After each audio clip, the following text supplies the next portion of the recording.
Bismillahirrahmanirrahim. Assalamualaikum warahmatullahi wabarakatuh. Salam Koperasi dan salam Ma'al Hijrah. Alhamdulillah, bersyukur kita kehadap Allah Subhanahu Wa Taala atas limpah rahmat dan inayahnya.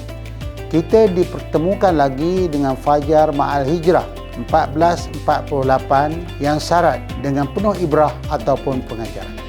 Sesungguhnya, peristiwa agung ini bukan sekadar rantaian sejarah, bahkan ianya merupakan sebuah rekayasa, transformasi dan manifestasi pengorbanan dalam mendepani menhaj ataupun ujian kehidupan.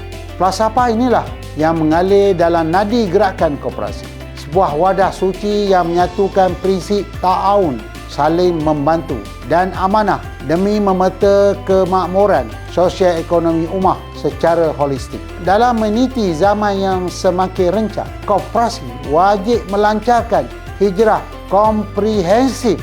Ayuh, kita lakukan anjakan paradigma melalui asimilasi pendigitalan, pemanduan inovasi radikal serta meletakkan falsafah integriti demi memberikan impak rantaian lebih signifikan pada anggota dan komuniti.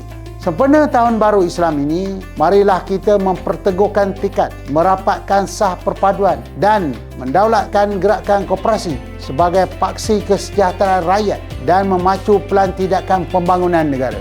Semoga lembaran baru ini mengalirkan simbahan barakah, sakinah dan kejayaan buat kita semua.